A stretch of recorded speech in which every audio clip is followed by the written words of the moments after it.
नमस्ते सदा वत्सले मातृभूमि त्वया हिन्दुभूमे सुखं वर्धितोऽहं महामङ्गले पुण्यभूमे तदर्थे पतत्योषकायो नमस्ते नमस्ते। हेलो स्टूडेंट्स, मेरे प्यारे बच्चों, कैसे हैं आप। हम लोग नेक्स्ट टॉपिक जो इस बार लेके आए हैं उसमें हम लोग प्रूफ करना जानेंगे। जैसे कि हम लोग पाइथागोरस थ्योरम पिछले वीडियो में प्रूफ किया था, उसी में एक दूसरा मेथड भी है। आइए उससे पहले हम लोग जान लेते हैं, उसके बाद हम लोग नेक्स्ट चीज़ें जानने के प्रयास करेंगे। तो नंबर लाइन है, इसलिए नंबर लाइन में हमें पाइथागोरस प्रमेय जानना बहुत ही ज़रूरी है, बहुत ही इम्पॉर्टेंट है। इसलिए हम एक फिगर ड्रा करते हैं और यह फिगर होगा आपका, यह फिगर हमने ड्रा कर लिया और यहाँ पे हम लोग जानते हैं 90 अंश है। और जब हम लोग इसको इस पे मिला देंगे, यानी जब इसको हम लोग एक मीडियन एक मैच करेंगे और मीडियन ड्रा करने पे हमारे जो यहाँ पे मीडियन जहाँ पे ये काटती है, यहाँ भी 90 अंश का एंगल मेट करती है। इस तरह से हम इसे नाम देंगे ए, बी और सी और इसे नाम देंगे डी। तो हम इस तरह से ड्रा कर लिए एक फिगर, और इसके बाद हम लोग इसमें किस प्रकार से पाइथागोरस प्रमेय निकालेंगे। जैसे कि हमारे पास पाइथागोरस प्रमेय है A square plus B square plus C square. हम लोग इसको प्रूफ करने का प्रयास करेंगे और आपको भी समझाने का प्रयास करेंगे कि पूरी तरह से आप इसे समझ पाएँ।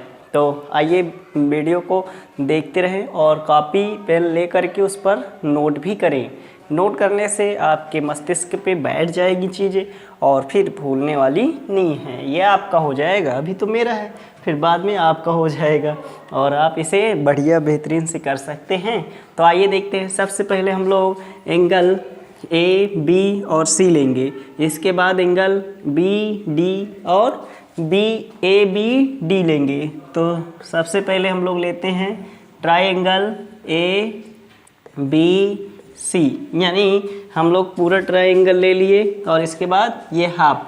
तो हाफ में हम लोग समरूप दिखाने का प्रयास करेंगे। ये ऐसे फिगर बना हुआ है, तो यहाँ पे डी है और हम जानते हैं यहाँ 90 का है, और ये बी है और यहाँ पे ए है।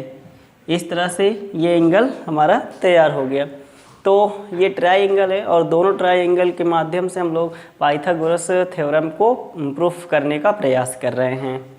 आइए देखते हैं यहाँ पे हम लोग क्या लेंगे। यहाँ पे ये 90 अंश है, तो ये वाली और ये वाली, ये दोनों एक दूसरे के समरूप होगी और हम लोग इसे किस प्रकार नोट करते हैं आइए देखते हैं। तो हमारा ये कितना है यहाँ पे AC, इसलिए AC अपान AB, और इस तरफ से AB, और इस तरफ हम लोग लेंगे BC अपान यहाँ पे AD। तो यहाँ पे BC का जो है वो कौन सा होगा, BC की जगह AC, यानी BC अपान AD। तो यहाँ पे AC है और ये भी है, तो AB सबसे पहले लिए थे, तो AB के स्थान पे हम लोग यहाँ क्या लेंगे AB। इस तरफ का भी AB ही आएगा, तो AC, और इस तरफ का क्या लेंगे, इस तरफ का हम लोग लेने का प्रयास करेंगे AD। तो AB अपान, सबसे पहले AB अपान AD, और इसके बाद दूसरा जो इसका हम लोग लेने वाले हैं इस तरफ, वो लेंगे कौन सा AC अपान, AC कहाँ पे है, AC अपान AB। इसका मतलब ये है कि जो AB के बराबर है वो AD है, AB के बराबर AD, और AC के बराबर हमारा कौन सा है AB। तो इस तरह से हमने ले लिया। इसको एक क्रॉस मल्टीप्लाई कर देंगे। क्रॉस मल्टीप्लाई में AB square equal to AC into AD, ये इक्वेशन फर्स्ट हो गया। इसी तरह से हम सेकंड जो फिगर लेंगे वो यहाँ से लेने वाले हैं। मेरे प्यारे बच्चों, इसे आराम से और अच्छे से देखते जाएं और आपको धीरे धीरे करके सारी चीज़ें समझ में आती जाएंगी और हम लोग आगे सॉल्व करते हुए आगे बढ़ते चले जाएंगे। तो हम लोग देखते हैं कि यहाँ पे ये एक एंगल है और एक एंगल ये है, इसे लेने का प्रयास करते हैं। तो हमने लिया इतना और इसके बाद ABC, इसके बाद ये एरिया लेंगे, इसको हमने ले लिया DBC। हम जानते हैं यहाँ 90 का है और यहाँ पे 90 का, तो ये और ये इक्वल होंगे, दोनों आपस में बराबर होंगे। तो यहाँ से निकल कर आएगा AC/BC इक्वल टू BC/DC। तो यहाँ पे निकल कर आया हमारे पास AC/BC और फिर इसके बाद BC यानी कि BC/DC, ये इतना निकल कर आया। अब इसे क्या करेंगे, मल्टीप्लाई करेंगे। तो BC² equal to AC into DC, equation second हो गया हमारा। इसी तरह से नेक्स्ट इन दोनों को ऐड करेंगे तो हमारे पास आएगा इक्वेशन कौन कौन सा, इक्वेशन फर्स्ट एंड सेकेंड।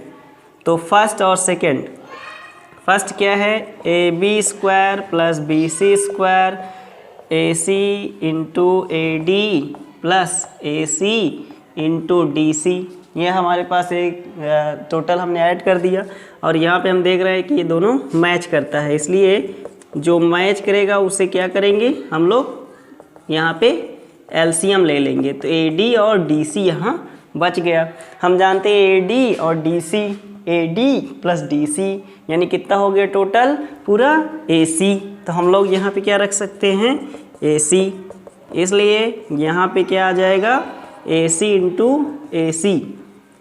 और ये है अगला फार्मूला जो बनेगा वो बनेगा AB² BC² equal to AC²। तो हमने देखा कि यहाँ पे कितना है, इसको मान लेते हैं B, इसको मान लेते हैं, नहीं इसको A, इसको B, ये B है और ये C है टोटल। तो यहाँ पे रखेंगे AB कितना है A, BC कितना है B और AC कितना है C²। This is proof. तो आपने इसे बेहतरीन तरीके से समझ भी आया होगा और इसे नोट भी कर लें ध्यानपूर्वक, इसे पॉज करके वीडियो नोट कर लें और हम लोग नेक्स्ट चलते हैं आगे। तो हम लोग आगे पढ़ेंगे, हम लोग एक नंबर लाइन लेते हैं और उस नंबर लाइन के माध्यम से ये रिप्रेजेंट करना सीखेंगे कि हम लोग इंटीजर को कैसे नंबर लाइन पे रिप्रेजेंट करते हैं। तो इंटीजर पे कैसे नंबर लाइन को रिप्रेजेंट करते हैं ये आप स्वयं हमें बताएंगे और हम लोग देखते हैं एक नंबर लाइन बनाते हैं और इसके बाद हम लोग बोलते हैं कुछ क्वेश्चंस और उसको हम लोग प्रयास करते हैं सॉल्व करने का। जैसे हम लोग नंबर लाइन होती है हमारे पास 2, 3, 4 और ये 5, ये हमारा इन्फिनेटिव प्लस तक होता है और यहाँ पे 1, 2, 3, 4 और ये 5 माइनस का 5 और ये कितना होता है इन्फिनेटिव माइनस। तो ये एक नंबर लाइन है जिसे हमने बोर्ड पर रिप्रेजेंट कर दिया है। तो मेरे प्यारे बच्चों, आप इसे समझ पा रहे होंगे कि एक नंबर लाइन है। हमने 6वीं 7वीं के एग्ज़ाम्स में या बुक्स में या उस कोर्स में सिलेबस में इसे पढ़ लिया होगा, लेकिन फिर भी हम यहाँ जानने का प्रयास करेंगे कि इसमें किस प्रकार से हम लोग, पहले तो हमारा पहला क्वेश्चन है कि ये जो 3 है इसे हम किस प्रकार नंबर लाइन पे शो कर सकते हैं, रिप्रेजेंट कर सकते हैं। तो इसे आप बता देंगे, सिंपल है कि आपने कहा कि ये तो ये है हमारे पास, ये हमारा हो गया कितना 3, यानी 3 पे हमने रिप्रेजेंट कर दिया और यह 3 हमारा रिप्रेजेंट कहलाएगा। तो इसी तरह से यदि मैं कहूँ कि -3 कहाँ पे है तो आप बता देंगे साहब कि ये -3 है और ये -3 है, तो यहीं पे -3 आएगा और ये सदियों आएगा, हमेशा आता है, ऐसे ही रहता है, ये आपने जान लिया। इसी तरह के हम लोग इस छोटी छोटी चीज़ों की बात यहाँ करने वाले नहीं हैं, लेकिन हाँ बेसिक से ही बात करेंगे। तो जैसे इसी तरह से यदि आपसे बोले कि दूसरा क्वेश्चन बोलता है आपसे 1/2 को रिप्रेजेंट कीजिए और 1/3 को रिप्रेजेंट कीजिए, तो फिर आप कैसे करेंगे? आपने 7वीं क्लास में इसे जाना होगा कि हम लोग कैसे इसे नंबर लाइन पर रिप्रेजेंट करते हैं। यदि आपने अभी तक नहीं जाना तो इस वीडियो को पूरा देखिएगा और पूरे समझिएगा और इसे अंत में सब्सक्राइब भी करिएगा यदि आपको यह वीडियो के कुछ भी कंटेंट समझ में आए तो। आइए देखते हैं हम लोग 1/2 को और 1/3 को किस प्रकार से इस पर रिप्रेजेंट करने का करते हैं। तो हम लोग इसे हटा देंगे और हटाने के बाद हम लोग देखेंगे कि कैसे हम लोग इस पर रिप्रेजेंट कर सकते हैं। तो कैसे रिप्रेजेंट करेंगे? सबसे पहले हमारे पास कितना है? 1/2 है, यानी हाफ है। इसे पॉइंट में यदि चेंज करें तो ये हाफ है, यानी 0.5 है। तो इसे हम लोग नंबर लाइन पे कहाँ पे आएगा?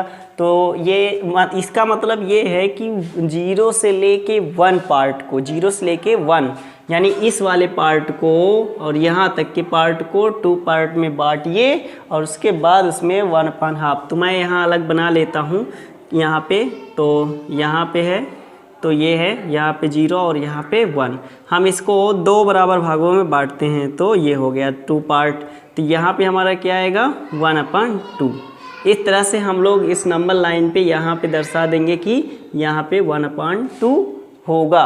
इसी तरह से 3 को कैसे दर्शाएंगे? 1/3 को, ये तो 2 का हो गया, 1/3 का, इसको भी हम लोग 0 से लेके 1 तक ले लेंगे और इसके बीच में 1/3 यानी कि 1 का कितना भाग करें? 3 पार्ट करें और उसका तीसरा भाग हमारा कौन सा होगा?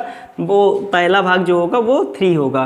तो जैसे 1 और 2, 1 2 3 पार्ट हो गए। 3 पार्ट में जो पहला पार्ट है वो 1/3 होगा, यानी ये वाला पार्ट कितना होगा? 1/3 होगा। इस तरह से मित्रों मुझे समझ में आ रहा होगा, या मेरे प्यारे बच्चों आपको भी समझ में आ रहा होगा कि हम लोग कैसे 1/3 को, 1/4 को, 1/5 को हम रिप्रेजेंट कर सकते हैं। इसी तरह से बात करते हैं हम लोग अगले क्वेश्चन की 1/5। 1/5 को नंबर लाइन पे किस प्रकार से रिप्रेजेंट कर सकते हैं? तो क्या करेंगे? हम लोग एक नंबर लाइन लेंगे जो कि 1 और 0 के बीच में हो। इसका मतलब ये है कि 1 को 5 पार्ट में डिवाइड करें। तो 5 पार्ट में हम लोग डिवाइड करेंगे सबसे पहले 0 से 1 के लाइन को और उसके बाद 1/5 को देखेंगे कहाँ पे है। तो पहला पार्ट 1/5 होगा।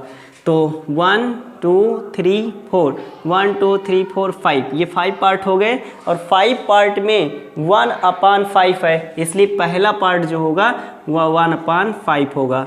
तो इस तरह से हम नंबर लाइन पे इसे दर्शा सकते हैं, रिप्रेजेंट कर सकते हैं और बता भी सकते हैं। इसी तरह से यदि दूसरा क्वेश्चन ले ये इतना, तो इसी को हम लोग इस तरह भी लिख सकते हैं। ये भी वही है, यहीं पे आएगा, ये भी कितना है? 0.2, ये भी यहीं पे ही आने वाला है क्योंकि 0.2 और 1/5 दोनों एक ही नंबर है और ये सेम नंबर है, इसलिए ये वही आएगा।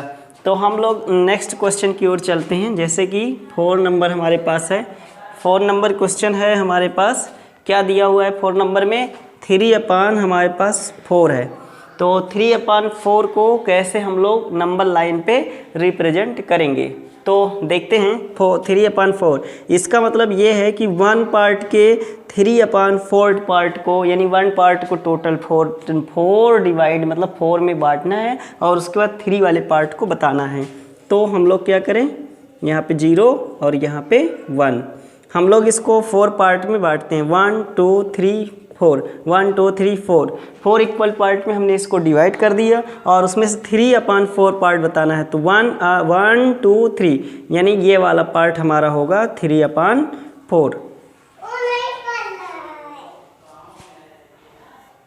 तो प्यारे बच्चों, ये भी आपको समझ आया होगा कि हमारे पास यदि 3/4 दिया हो तो उसे हम किस प्रकार से नंबर लाइन पे रिप्रेजेंट करेंगे। एकेडमी में क्या होता है, 9th क्लास में इसको लिखना होता है, मतलब राइट करना होता है, थोड़ा एक्सप्लेन करना होता है। तो आप चिंता मत करिए, इसे केवल फील करिए कि हाँ किस प्रकार से हम इसे दर्शा सकते हैं। तो धीरे धीरे फील करते हुए आपको महसूस होगा मस्तिष्क में कि हाँ हम कैसे इसे दर्शा सकते हैं, किस प्रकार लिख सकते हैं। तो धीरे धीरे आप केवल बस धीरे धीरे पढ़ते जाएं और इस वीडियो को पूरा देखें तो पूरी बातें आपको समझ आएगी। हम लोग 5 क्वेश्चन की बात करते हैं, क्वेश्चन नंबर 5 की बात करते हैं।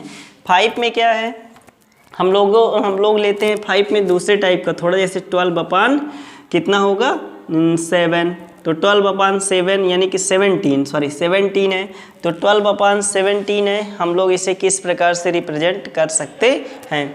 तो इसमें बताया गया है कि जो 1 पार्ट को 17 पार्ट में डिवाइड करिए और उसमें से 12 वाले पार्ट को रिप्रेजेंट कीजिए। तो देखते हैं हम लोग पहले क्या करेंगे, ये नंबर लाइन बनाएंगे और नंबर लाइन में इतने से इतने तक के भाग को लेना है हमें, यहाँ से यहाँ तक के पार्ट को टोटल इसको 17 पार्ट में 1 2 3 4 5 6 7 8 9 10 11 12 17 इस तरह से हमने 17 पार्ट में इसको डिवाइड कर लिए। 17 पार्ट में डिवाइड करने के बाद हमको किस पार्ट को रिप्रेजेंट करना है, तो 12/17 1 2 3 4 5 6 7 यहाँ पे मान लिया जाए कि 12 पार्ट आता है और ये 12/17 रिप्रेजेंट हो जाएगा। तो मेरे प्यारे बच्चों, आपको ये समझ में आया होगा और आप समझ भी पा रहे होंगे कि हम लोग किस प्रकार से इसे रिप्रेजेंट कर सकते हैं नंबर लाइन पे। तो देखते हैं हम लोग नेक्स्ट क्वेश्चंस। नेक्स्ट क्वेश्चन जो होगा हमारा वो किस प्रकार से हमसे पूछेगा और करवाएगा, हमसे कहेगा करने के लिए।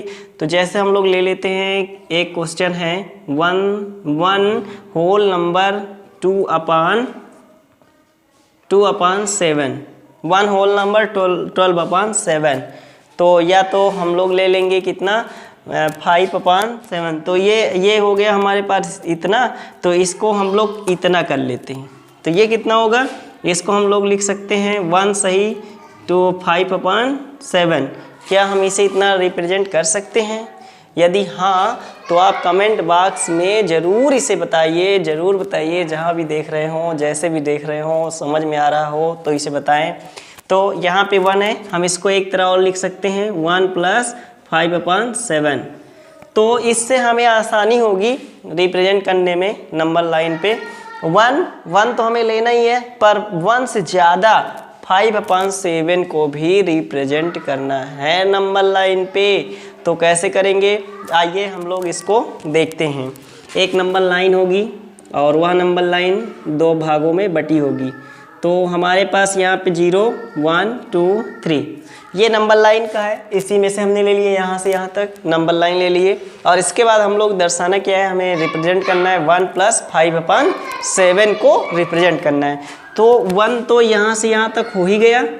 इसके बाद हम लोगों को क्या लेना है 5/7, यानी यहाँ से यहाँ तक के पार्ट को 5/7 में इक्वल पार्ट में डिवाइड करना है। तो 1 2 3 4 5 6 7 में हो गया, तो इसमें 5वां पार्ट 1 2 3 4 5, यानी यहाँ पे आएगा कितना 5/7, यानी टोटल यहाँ से यहाँ तक ये कितना हो जाएगा इतना। तो हमने इसे किस प्रकार से रिप्रेजेंट किया आपने इसे देखा। 1 पूरा लेंगे, इसके बाद इसके 5 पार्ट को लेकर के हम लोग इसे रिप्रेजेंट करेंगे नंबर लाइन पे। तो धन्यवाद, थैंक यू मेरे प्यारे बच्चों। यदि आप इस वीडियो से कुछ लाभ ले पा रहे हैं तो इसे सब्सक्राइब करें, शेयर करें अपने मित्रों के पास। और इस तरह से आगे हम लोग नेक्स्ट पार्ट को लेके आएंगे तो आगे हम लोग जानने का प्रयास करेंगे।